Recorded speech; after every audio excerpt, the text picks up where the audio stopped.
The PowerPoint had 43 slides. I counted them while my daughter clicked through her presentation, her voice rising with the kind of forced enthusiasm people use when they are trying to sell you something you never asked for. My son sat beside her, nodding at every slide like he'd actually helped create it instead of just adding his name to the title page. My son-in-law leaned back in his chair with his arms crossed, wearing the expression of someone who thought he was the smartest person in the room. He wasn't. "So as you can see," my daughter said, pointing to a chart that looked like a rejected pitch for a startup that ran out of money on day 2, "we've established a clear leadership structure moving forward." The chart had boxes, lots of boxes. Each box had a name and a title that sounded important but meant nothing. Director of Strategic Planning, Chief Operations Coordinator, Executive Communications Lead. My name wasn't on it. My wife sat beside me, her face carefully neutral. She'd perfected that look over 30 years of marriage. It meant she was listening to everything, cataloging every detail, and would tell me exactly what she thought the moment we were alone. "This structure," my son added, leaning forward like he was sharing classified information, "allows us to modernize our approach to family decisions. We can't keep doing things the old way." The old way, that's what they were calling it now. I'd spent 27 years managing operations for a regional logistics company.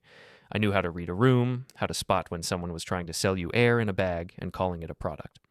This presentation had all the hallmarks of something cobbled together by people who'd watched too many business documentaries and thought they understood how organizations actually worked. "Where exactly do I fit in this structure?" I asked. The room went quiet for about 3 seconds. Then my daughter smiled, the kind of smile you give someone when you're about to tell them something they won't like, but you're going to phrase it nicely. "Dad, we're not saying you don't have value. We're just saying that maybe it's time to let the next generation take the lead on strategic decisions. You've done so much already. You deserve to step back." Step back. That's code for get out of the way. "I see," I said. "And who advised you to create this structure?" My daughter's smile flickered, just for a moment. "We consulted with some people in my professional network, people who understand modern organizational dynamics." I'd heard rumors about her professional network. Specifically, I'd heard about one particular advisor who'd recently left her job after a very public embarrassment involving a presentation to the board that had gone spectacularly wrong. But I didn't mention that. Not yet. "And you all agree with this?" I looked at my son, then at my son-in-law. "It's the logical next step," my son said. He was 24 and worked as a junior analyst at a mid-sized tech firm. His coworkers had a nickname for him that I'd heard through a mutual friend.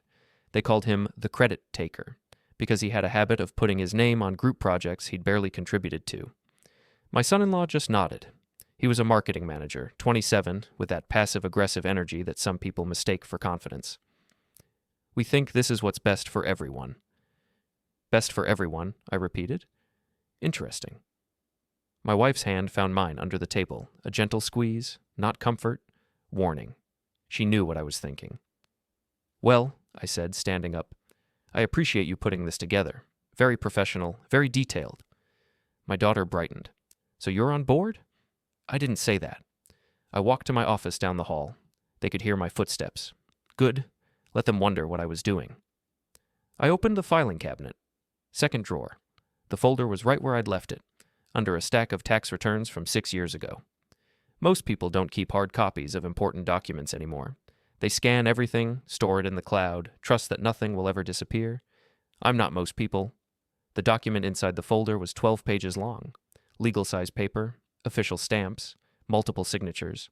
I'd filed it 7 years ago when we'd started organizing the family estate and several ongoing projects. My kids had been too young then to care about the details. They'd just been happy to have things taken care of. They'd forgotten about it entirely. I walked back to the dining room and placed the folder on the table. Didn't say a word. Just opened it to the 3rd page and turned it so they could all read it. My daughter leaned forward, started reading. Her face went from confident to confused to pale in about 15 seconds. My son grabbed the edge of the paper, pulling it closer. "What is this?" "That," I said, sitting back down, "is the original filing for the family estate structure. The one I completed 7 years ago. Notice the signature at the bottom." My son-in-law leaned in, squinting at the page. "This says you're the primary decision-maker for all family assets and ongoing projects." "It does say that," I agreed. "But we're trying to change that," my daughter said. Her voice had lost its presentation polish. Now she just sounded young. You can't change it without my signature, I said, and several other legal steps that none of you bothered to research before making your pretty PowerPoint. The room went silent. Actually silent this time. Not the awkward pause kind of silent. The, we just realized we made a massive mistake kind of silent. My wife stood up, smoothing her skirt. I think that's enough excitement for one evening. Why don't we all take some time to think about this? Translation. Everyone leave before this gets worse. My son-in-law was the first to move, gathering his things with quick, jerky movements. My daughter closed her laptop slowly, not meeting my eyes. My son just stared at the document like it might change if he looked at it hard enough. They filed out one by one. My daughter tried to say something at the door, but I just smiled at her. A real smile, the kind that doesn't reach your eyes. When the door closed, my wife sat back down beside me. They want a structure? She said quietly. Give them one. Your version. I looked at her. You knew about this. I suspected. Your daughter's been taking a lot of phone calls lately, whispering in corners. Your son keeps checking his email during family dinners. She picked up the document, scanning it with practiced eyes. They thought you wouldn't fight back. They thought wrong. She set the document down and looked at me with that expression I'd learned to recognize over the years. The one that meant she was about to say something I needed to hear whether I wanted to or not. You're going to make them regret this, aren't you? I'm going to teach them something they should have learned a long time ago, I said. You don't build a throne on a card table and expect it to hold. She smiled, actually smiled. Then you'll need more than one document. She was right. She was always right. I spent the next hour pulling files, old emails, filed forms, meeting minutes from family discussions they'd probably forgotten about, calendar records showing who'd been responsible for what decisions over the years, contract obligations they'd overlooked in their rush to reorganize everything. No illegal evidence gathering, nothing dramatic, just documentation, paper trails, the kind of thing people forget exists until someone reminds them. By the time I finished, I had 3 folders full of material, enough to dismantle their entire plan piece by piece if I needed to. My wife brought me coffee, black, no sugar. What's your first move? I'm going to let them think they still have a chance, I said. Let them try to salvage their plan. See what they do next. That's cruel. That's strategy. She kissed the top of my head and left me alone with my folders. I sat there in the quiet, drinking my coffee, thinking about the look on my daughter's face when she'd read that document, the confusion, the fear, the moment she'd realized that maybe, just maybe, she'd underestimated her old man. They'd wanted to modernize the family structure, cut me out, make their own decisions without my input. They'd forgotten one very important detail. I'd built this family structure. Every agreement, every contract, every arrangement that kept things running smoothly. I'd negotiated it, filed it, and made sure it was legally binding. You can't reorganize something when you don't control the foundation. My phone buzzed, a text from my daughter. Dad, we need to talk. Can we meet tomorrow? I set the phone down without responding. Let her wait. Before we continue, hit the hype button, subscribe, and like the video to help the channel grow. Tell us which city you are from in the comments. We'd love to get to know our audience better. The warehouse where I used to work hadn't changed much in the 3 years since I'd retired. Same gray concrete floors, same industrial lighting that made everything look slightly washed out. Same smell of cardboard and motor oil and the peculiar dust that accumulates in places where things are constantly moving, but nothing ever quite gets clean. I still knew most of the crew. They called me when they had questions about old procedures or when something weird came up in the inventory system. The company had technically hired a new operations manager, but he was young and still learning, and the workers trusted me more than they trusted him. Which is why I was there on a Tuesday afternoon, helping sort through some documentation issues in the back office when my son-in-law showed up. I saw him through the office window, walking across the warehouse floor with his phone out, taking pictures of everything. He was wearing khakis and a polo shirt, completely wrong for a working warehouse. His shoes were some kind of expensive leather that would be ruined in about 10 minutes. "Who's that?" asked Tommy, one of the forklift operators who'd been with the company for 15 years. "My daughter's husband." Tommy squinted through the window. "He's supposed to be here?" "Probably not." I watched my son-in-law stop near a stack of pallets, examining them like they were museum pieces. He pulled out a small notebook and started writing something down. Then he crouched down, trying to get a better angle for a photograph. That's when I noticed he was about 3 feet away from an active loading zone. I was out the office door before Tommy could ask what was wrong. "Hey!" I shouted across the warehouse floor. My son-in-law looked up, startled. He didn't see the forklift coming around the corner behind him. Operator focused on the pallet he was carrying, not expecting someone to be standing in the middle of the lane. Well, I ran. Not gracefully. I was 52 years old and hadn't run anywhere in months.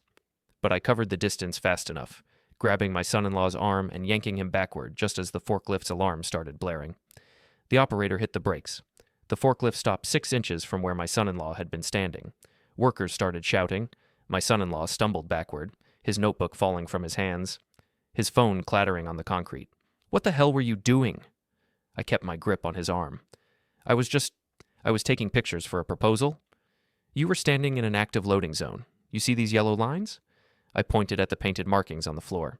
Those mean stay out unless you're authorized. The forklift operator climbed down, his face pale. "Is he okay?" "He's fine," I said. "Just stupid." My son-in-law jerked his arm free.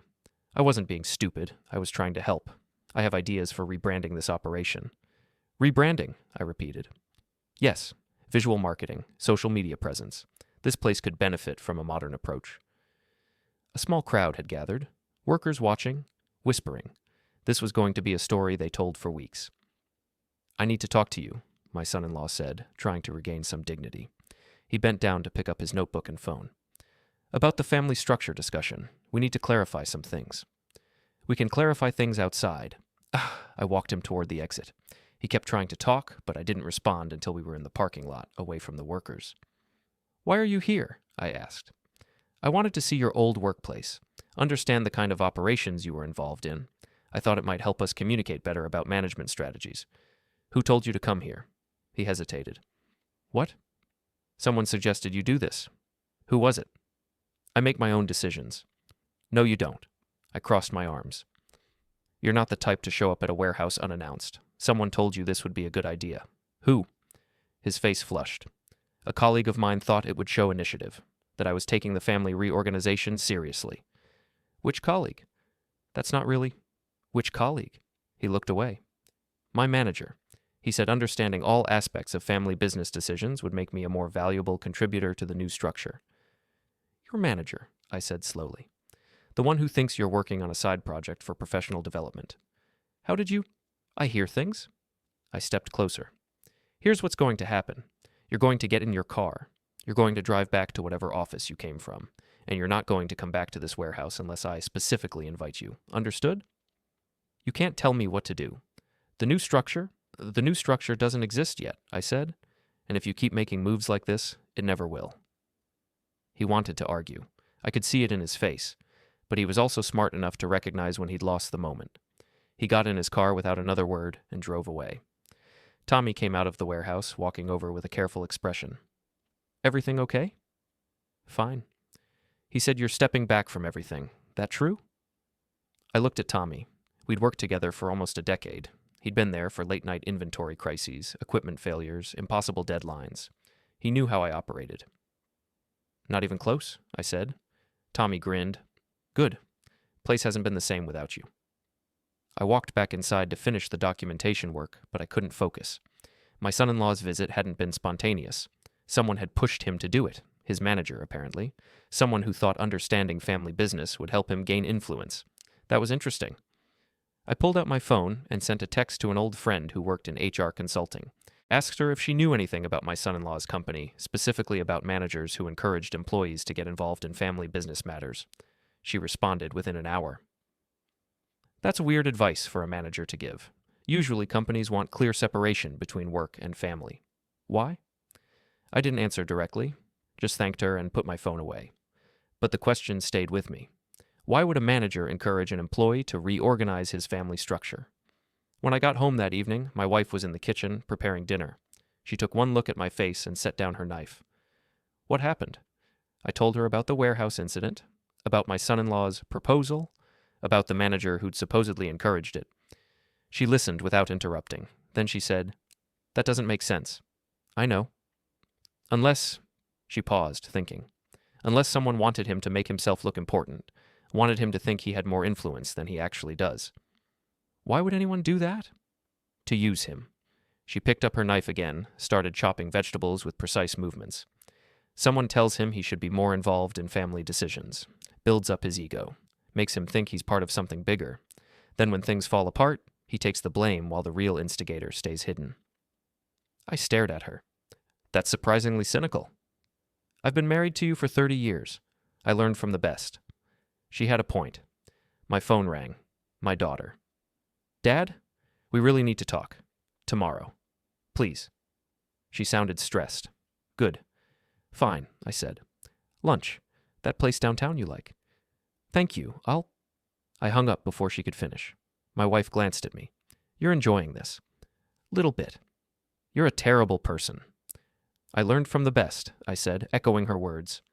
She threw a piece of celery at me. That night I couldn't sleep. I kept thinking about the pieces that didn't fit. My daughter suddenly pushing for a new structure.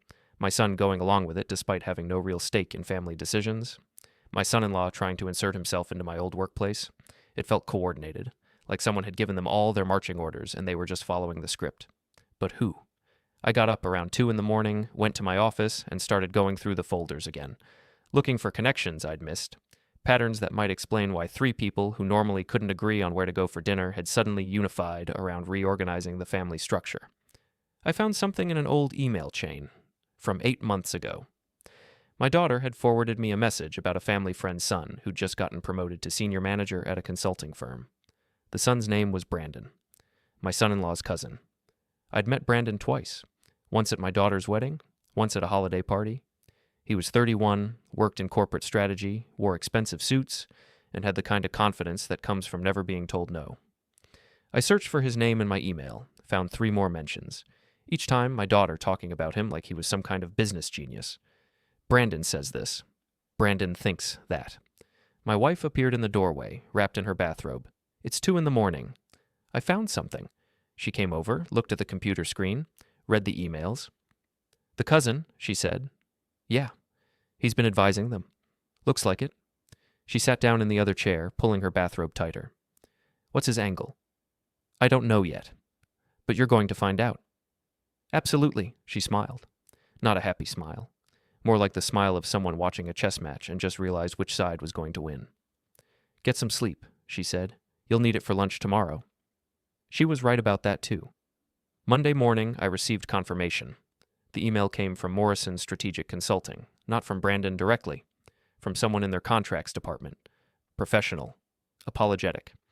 Explaining that after careful review, they'd determined our family situation didn't require their level of service, and they were processing a full refund of the consultation deposit, $5,000, back in my kids' accounts by end of business day. I forwarded the email to my son and daughter without comment. My daughter called within 5 minutes. Dad, we need to talk. All of us, please. When? Tonight? At the house? Fine, 7 o'clock. She started to say something else, but I hung up. My wife came into the office, reading over my shoulder. They're going to apologize. They should? Are you going to accept? Depends on the apology. She kissed my cheek. Remember they're your children. I remember. The day passed slowly. I tried to work on other things, bills, errands, normal life tasks, but my mind kept drifting back to the evening ahead. Part of me wanted to just forgive them, chalk it up to youthful stupidity, move on. But another part of me, the part that had spent decades managing operations and dealing with people who made careless decisions, knew that easy forgiveness taught nothing. They needed to understand what they'd almost done, not just to our family structure, but to our relationships. At 6:30, cars started pulling into the driveway, my daughter and son-in-law first, then my son. They looked nervous. Good.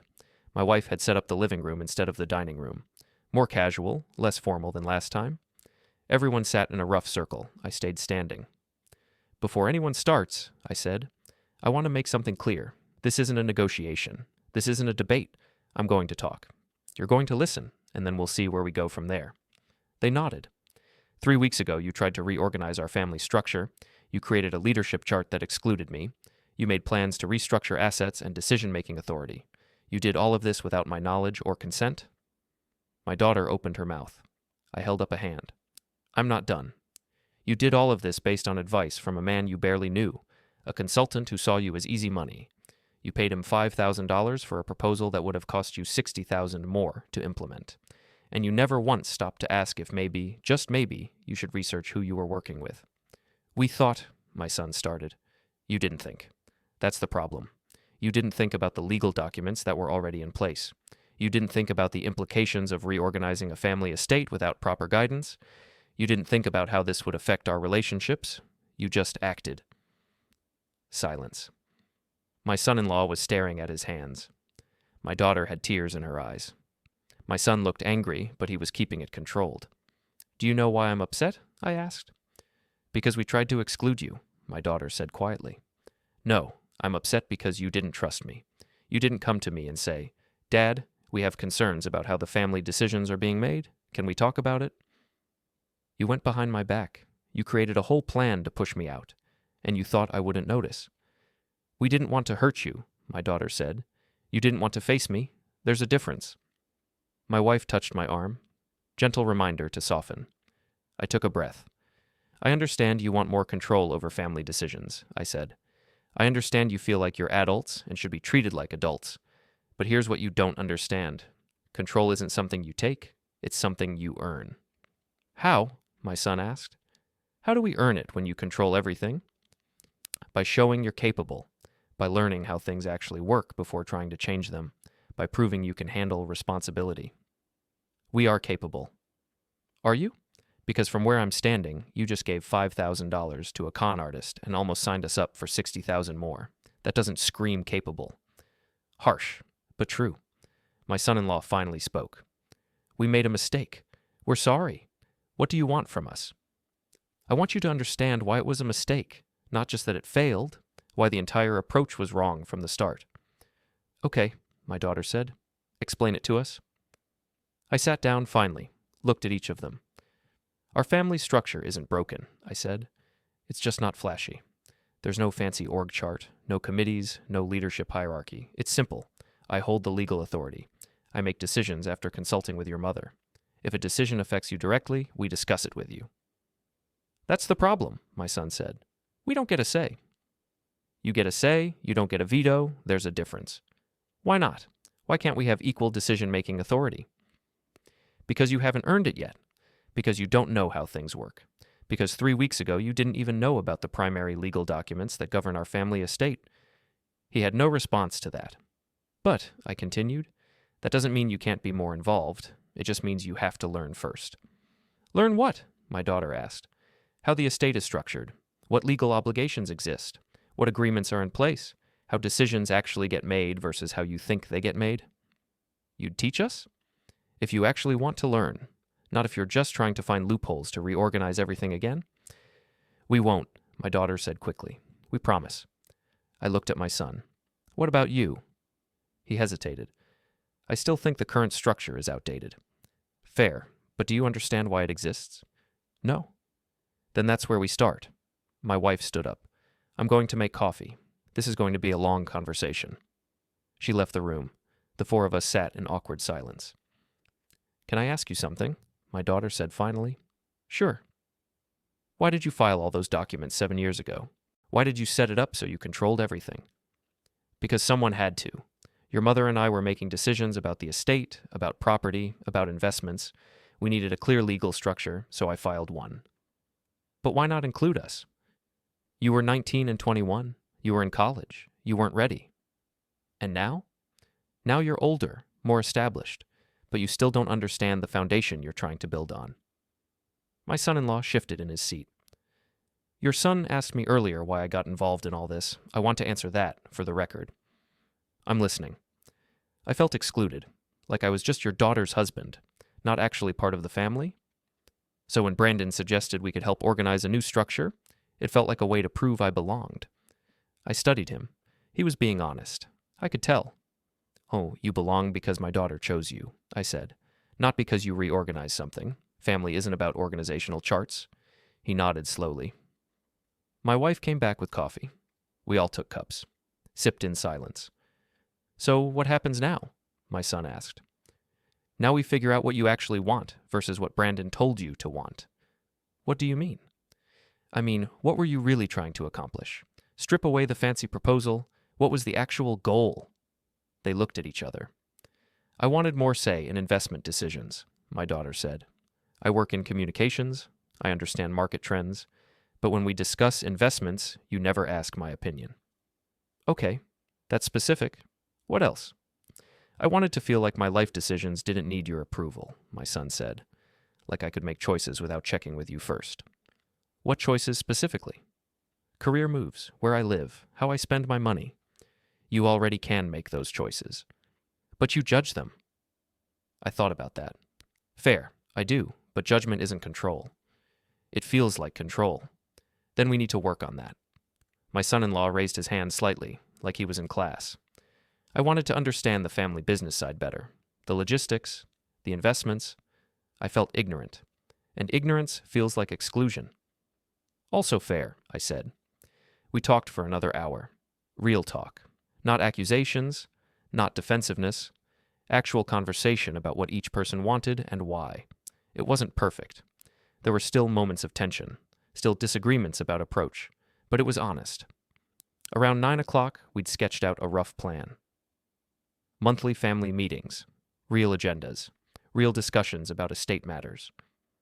I would walk my kids through the legal documents, explain how everything was structured and why. They would research basic estate planning so they understood the concepts. We'd revisit decision-making authority in 6 months after they'd demonstrated understanding. This isn't everything we wanted, my son said. It's what's realistic, I countered. But it's a start, my daughter added. Right. It's a start. They left around 9:30, tired but less tense than when they'd arrived. My wife and I cleaned up the coffee cups in silence. That went better than expected, she finally said. They were scared enough to be honest. You were less harsh than I thought you'd be. I'm capable of restraint, she laughed. Barely. I pulled her close. Thank you. For what? For keeping me from being worse than I was. That's my job. We stood there in our kitchen, holding each other while the house settled around us. This isn't over, I said quietly. I know. Brandon might have backed off, but he's not the only problem. Someone suggested this idea to the kids originally. Someone planted the seed that I was the obstacle. You think there's more to find? I know there is. She pulled back to look at me. Can you let it go? They apologized. They're willing to learn. Maybe that's enough. Maybe. But you don't think so. I think someone saw my family as vulnerable and tried to exploit that. And I want to know who. She sighed. Then find out. But don't let it consume you. I won't. You will. But I'll remind you anyway. She kissed me and headed to bed. I stayed in the kitchen, thinking. Brandon had been the executor. But he wasn't the instigator. Someone had pointed my son-in-law toward him, had made the initial suggestion that maybe the family structure needed updating, and I was going to find out who. I pulled out my phone and sent a text to my son-in-law. When did you first start thinking about reorganizing the family structure? Who mentioned it first? He responded within minutes.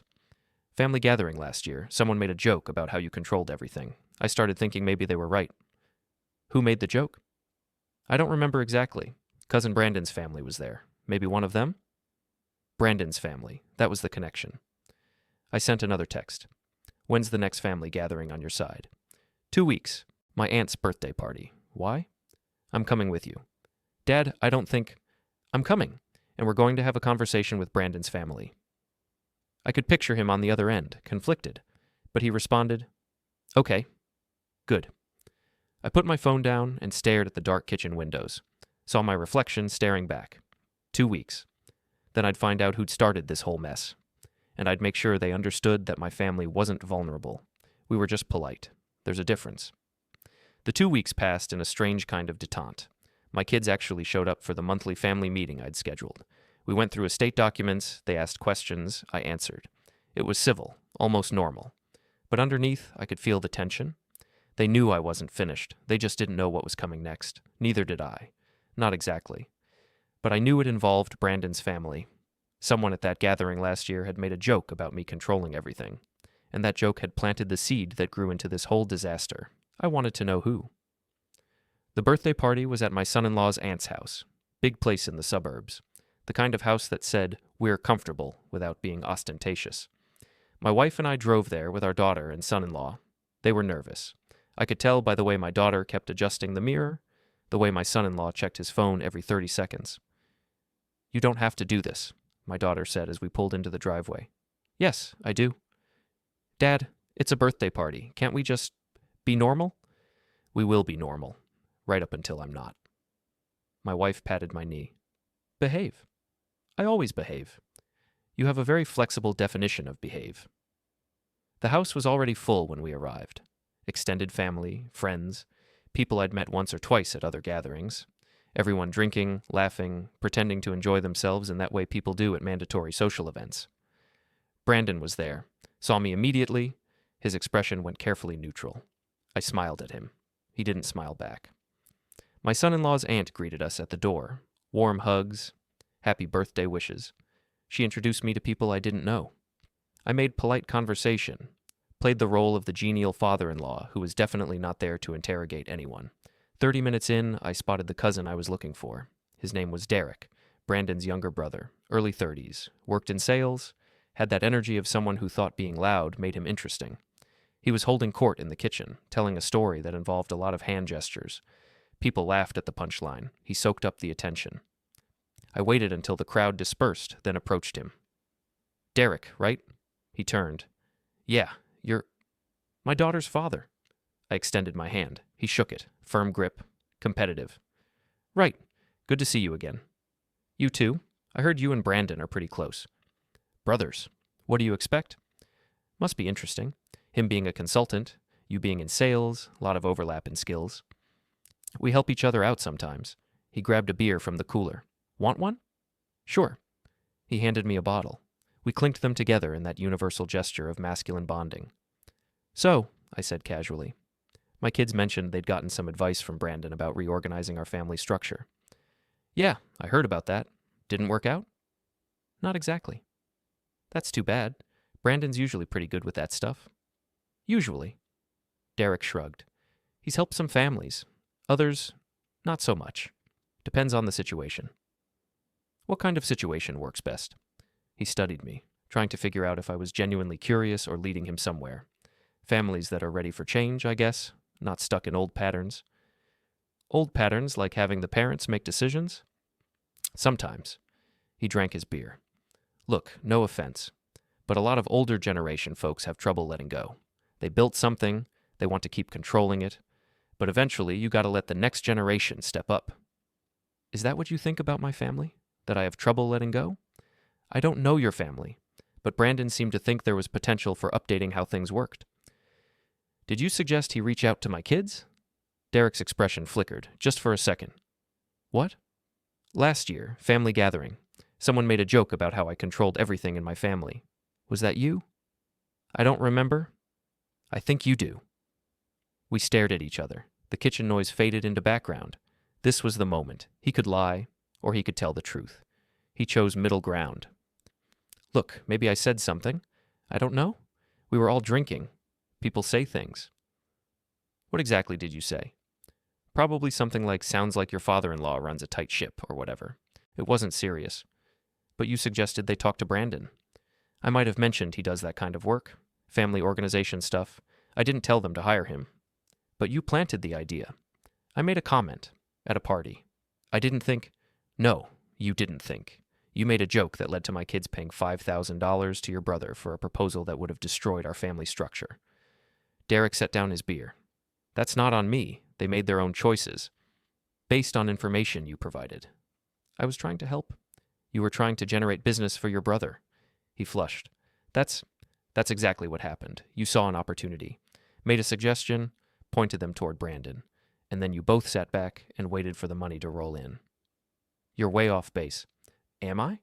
"Because from where I'm standing, it looks like a pretty straightforward referral scheme. You identify potential clients at family gatherings, plant seeds, make suggestions, and then Brandon swoops in with his professional advice and expensive proposals." "That's not how it works." "Then tell me how it works." He looked around the kitchen. People were starting to notice our conversation, starting to watch. "Maybe we should take this outside," he said quietly. "Good idea." We walked to the backyard, away from the party, to a quiet corner near a garden fence. Derek turned to face me. "Okay, yes. I sometimes mention Brandon's work to people who might benefit. That's called networking. It's not illegal. It's predatory. It's business, and people have a choice. Your kids chose to work with him. My kids chose to work with him because they trusted you, because you're family, because they thought you had their best interests in mind. I did. You had your brother's best interests in mind. And yours, probably. I'm guessing Brandon gives you a referral fee?" His silence confirmed it. "How much?" I asked. "That's none of your business." Everything about this is my business. How much? 10% of the retainer. I laughed. Couldn't help it. $500. You sold out your extended family for $500. I didn't sell out anyone. I made a suggestion. They followed up. That's on them. They're young, impressionable. They trusted you. And they learned a lesson. That's part of growing up. The lesson is that family can't be trusted. The lesson is that people look out for themselves. Welcome to the real world. I stepped closer. Here's the real world, Derek.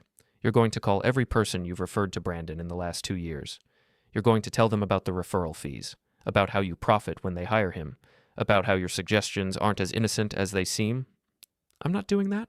Yes, you are, because if you don't, I'm going to do it for you, and I'm going to include details about exactly how much you've made and how many families ended up worse off after working with Brandon. You don't know how many? I know enough. I've talked to 3 of them. Want to bet I can find more? He crossed his arms. You're bluffing. Try me. We stood there in the garden, 2 stubborn people who both thought they had the winning hand. Why do you care? Derek finally asked. Your kids got their money back.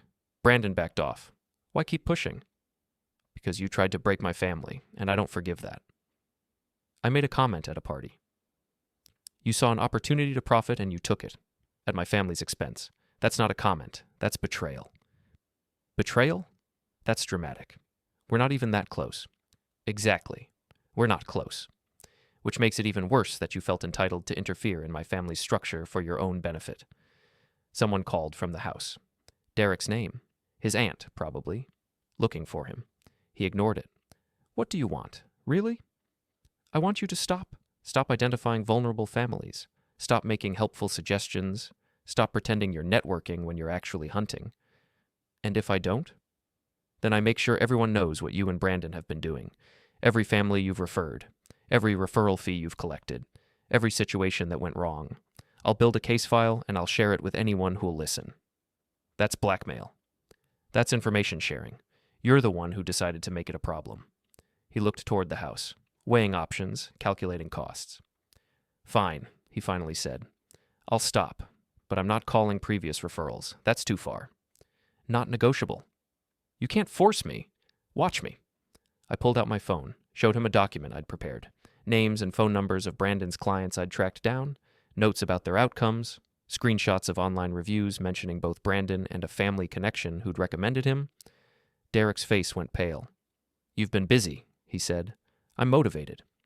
This is insane. All this over a comment I made. All this over you turning my family into a business opportunity. I put my phone away. Make the calls. Tell them the truth. And maybe, I won't share this with everyone at this party. You wouldn't. I drove here specifically to find out who started this. You think I'm worried about making a scene at a birthday party? He believed me. I could see it in his eyes. When? He asked. Start tomorrow. You have 1 week to contact everyone. That's 1 week, or I start making my own calls. He nodded slowly. Anything else? Yeah, stay away from my family, all of them. No more helpful suggestions, no more networking. You see my kids at a gathering, you make polite small talk, and nothing more. Fine. We walked back to the house in silence. At the door, he paused. For what it's worth, he said, I didn't think it would cause this much trouble. I genuinely thought Brandon could help. That's the problem. You didn't think about the consequences. You just saw dollar signs. He went inside without responding. I stayed in the doorway for a moment, letting my heart rate settle. My wife appeared beside me. Are you done interrogating people? For now? Good, because they're about to sing happy birthday, and if you ruin that, I'm leaving you. I smiled. Can't have that. We went inside, gathered around the cake, sang off-key, clapped when the candles went out. I made eye contact with Derek across the room.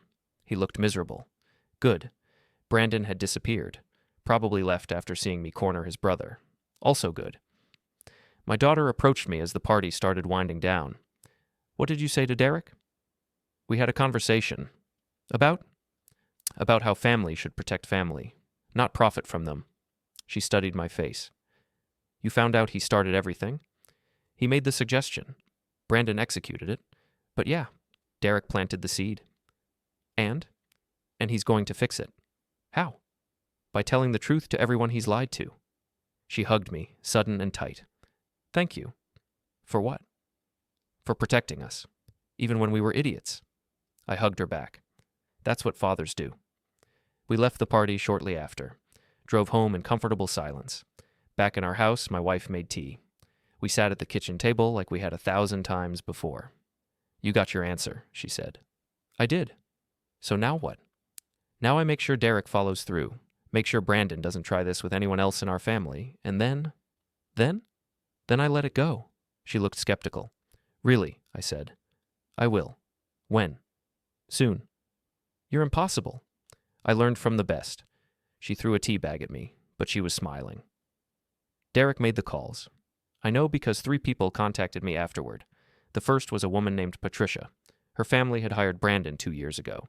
The restructuring had led to a massive fight between her and her brother that still hadn't been resolved.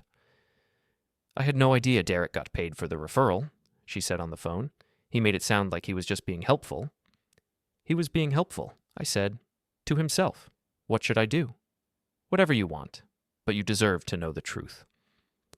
The second was a man named Robert. His family business had nearly collapsed after Brandon's reorganization plan. They'd spent almost a year rebuilding trust and structure. Derek called me yesterday, Robert said. Apologized.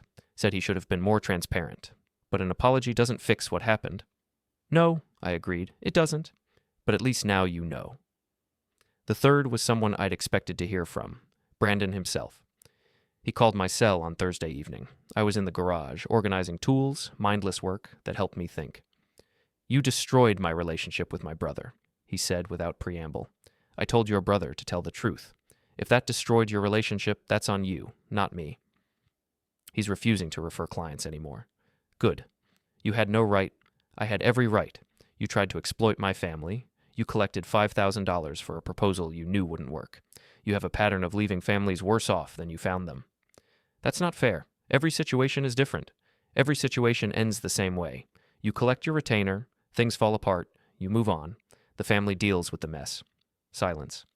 I'm good at what I do, he finally said. You're good at selling what you do. There's a difference. Your kids reached out to me. I didn't force them.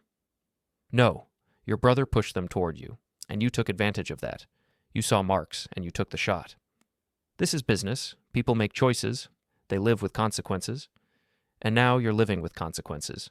Your brother stopped referring clients. Your reputation is getting examined more closely. People are asking questions about your success rate. Because of you. Because of the truth. You're vindictive. I'm thorough. If you can't tell the difference, that explains a lot about your business model. He hung up. I went back to organizing tools, but my hands were shaking. Angry. Still angry. My wife came to the garage doorway. Brandon. Yeah. What did he want? To blame me for ruining his referral scheme. And did you ruin it? I exposed it. He ruined it by building it in the first place. She leaned against the door frame. Are you satisfied now? Getting there. What else do you need? I need to know my kids understand what happened, really understand. Not just that they made a mistake, but why they were vulnerable to someone like Brandon in the first place.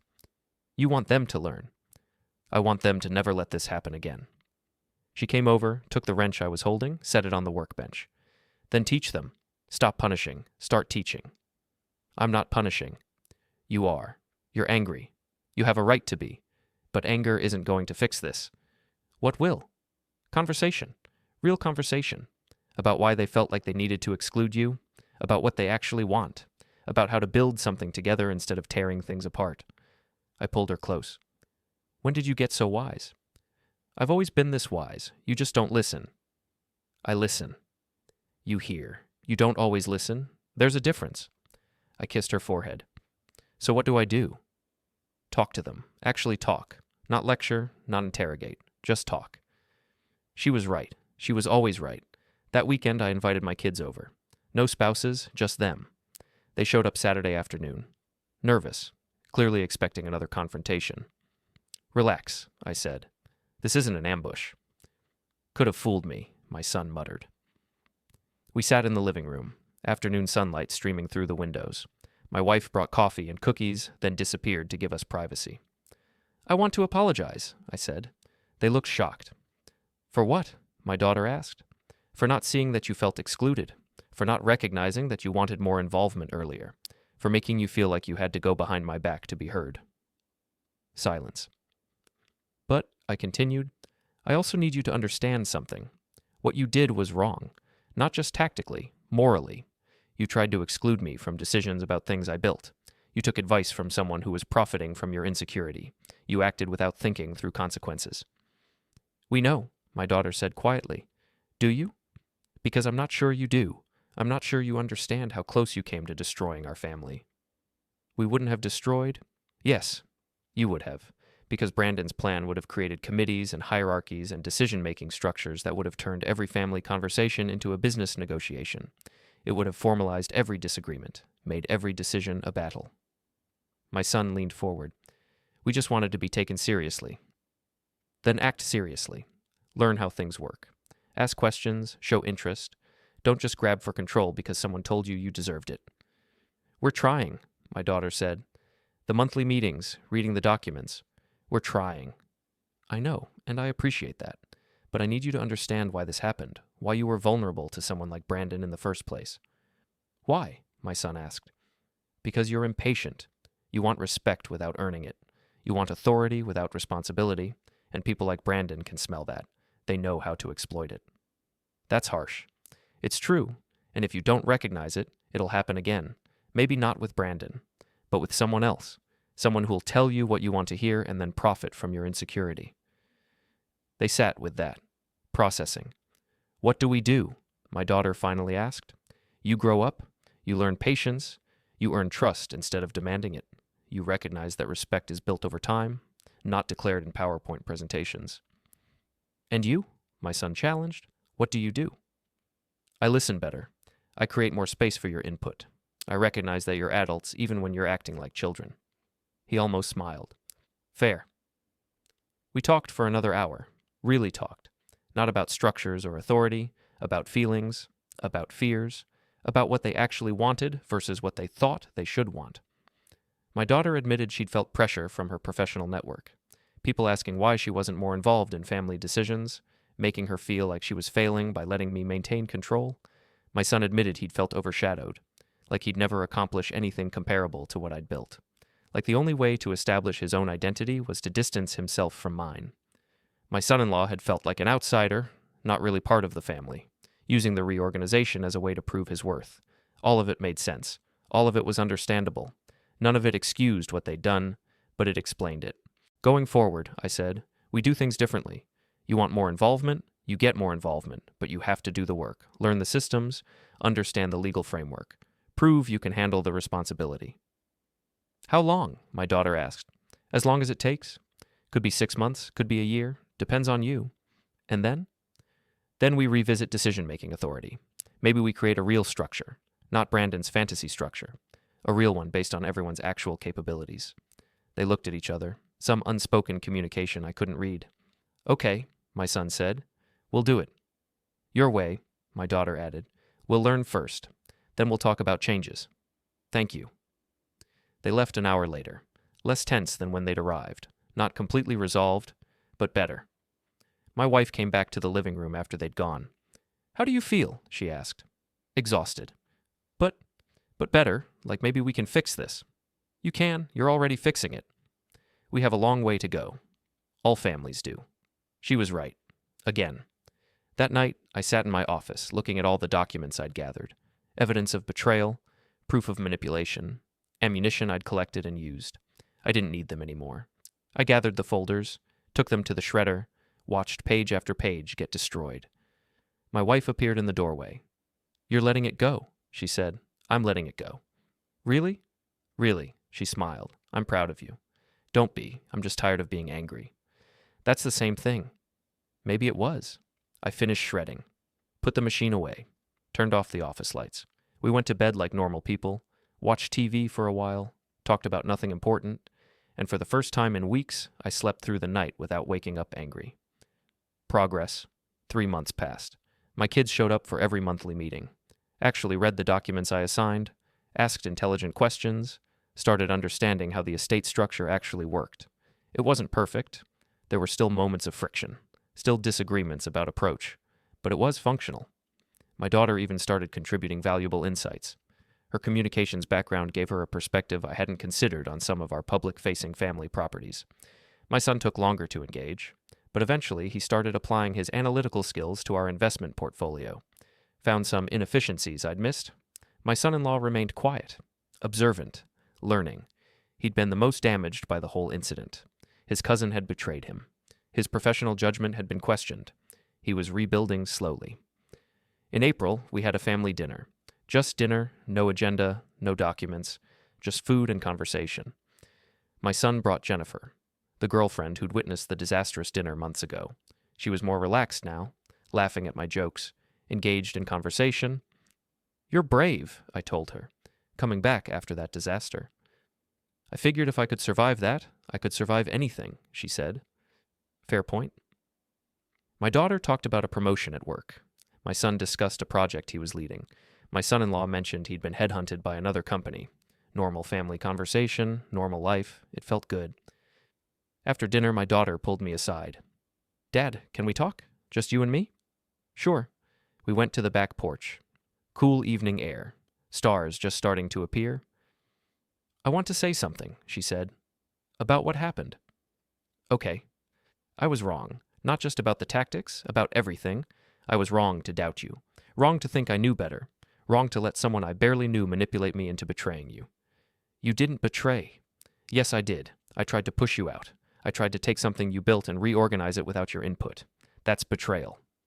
I didn't argue. She needed to say this. But I learned from it, she continued. I learned that trust is earned, that experience matters, that just because something sounds modern doesn't mean it's better, and I learned that I have an amazing father who protected me even when I was trying to hurt him. You weren't trying to hurt me. Yes, I was. Maybe not consciously. But I was. And you had every right to disown me, to cut me out, to make this permanent. That was never an option. Why not? Because you're my daughter. Because families fight. Because people make mistakes. Because love doesn't have conditions. She started crying. Not dramatic, just quiet tears. "I'm sorry," she said. "I'm so sorry." I pulled her into a hug. "I know, and I forgive you. Really, really." We stood there on the porch, holding each other while the evening settled around us. "I want to earn your trust back," she said. "You already have." "How? I haven't done anything." "You showed up, every meeting, every assignment, you did the work. That's how you earn trust." She pulled back, wiping her eyes. "The others should hear this too. About forgiveness, about moving forward. They will, when they're ready." "How do you know when they're ready?" "They'll tell me, like you just did." She smiled. Actually smiled. Not the forced professional smile. A real one. We went back inside, rejoined the family, finished dessert. Later that night, after everyone had left, my wife and I cleaned up together. "Your daughter apologized," she said. "You heard?" "I listened from the kitchen. That's different than eavesdropping." "Sure it is." She threw a dish towel at me. "How do you feel?" "Good. Actually good, like maybe we've turned a corner." "You have, but there's still one thing you haven't resolved." "What?" "You never dealt with Brandon directly, after that first meeting." "I got the money back. Stopped the project." "That's enough." "Is it? You're usually more thorough." She was right. I'd stopped Brandon from profiting from my family, but I hadn't actually resolved the bigger issue. He was still out there, still targeting vulnerable families, still collecting retainers for proposals that would blow up in his clients' faces. "What are you thinking?" my wife asked, reading my expression. "That maybe I'm not quite done?" I knew it. It's not revenge, it's public service. That's what vindictive people always say. I learned from the best. Stop saying that. But she was smiling.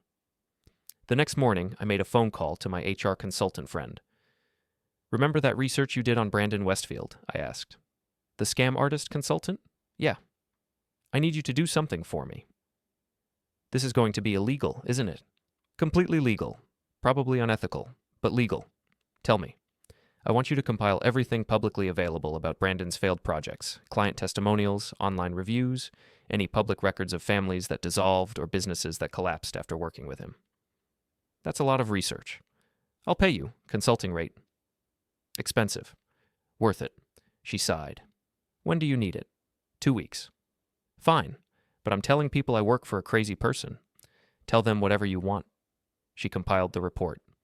27 pages, detailed analysis of Brandon's client history, outcomes, patterns, direct quotes from former clients about their experiences. It was damning, not because it was exaggerated or unfair, but because it was accurate. Brandon had a consistent pattern of taking families with minor issues and turning them into war zones, and he profited every time. I had the report, but I needed to decide what to do with it. My wife found me in my office, staring at the document on my computer screen. "What are you planning?" she asked. "I'm not sure yet." "That's a lie. You know exactly what you're planning." "Fine. I want to send this to Morrison Strategic Consulting's CEO. Let him see exactly what his senior consultant has been doing." "And then what?" "Then it's his problem. Either he addresses it or he doesn't, but at least he'll know." "That's not enough for you." "What do you mean?" "You're not satisfied with just telling the CEO. You want more." She was right. Again. "I want Brandon to face consequences," I said. "Real consequences. Not just a slap on the wrist. Not just a "will do better" promise. Actual change." "So what's the plan?" "I send the report to the CEO, but I also send it to every family Brandon has worked with in the past 3 years. Let them see the pattern. Let them make their own decisions about whether to speak up." "That's aggressive. That's necessary." "And if Brandon comes after you?" "For what? Sharing publicly available information?" "He can't." She studied my face. "You're sure about this?" "I'm sure." "Then do it, but be prepared for fallout." I sent the report that afternoon, first to Morrison Strategic's CEO, then to 23 families whose contact information I'd found through public records and online research. Then I waited. The CEO responded within 2 days, professional, measured, thanking me for bringing this to his attention and promising a thorough review. Corporate speak for, "We'll investigate and hope this goes away." But the families responded too. Over the next week, I received emails from 12 different people, all thanking me, all sharing their own stories, all confirming the pattern. 3 of them said they were planning to file formal complaints. 1 said she was talking to a lawyer about recovering her retainer. 2 said they'd already contacted other families Brandon had worked with and were organizing a group complaint. The avalanche had started.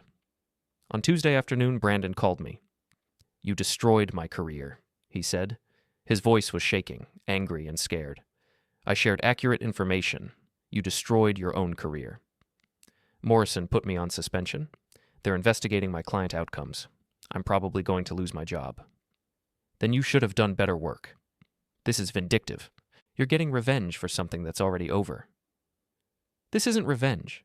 This is accountability. You've been harming families for years. Someone needed to stop you." "I was trying to help." "You were trying to profit. There's a difference. And now people know." "I have a family, bills, a mortgage. What am I supposed to do?"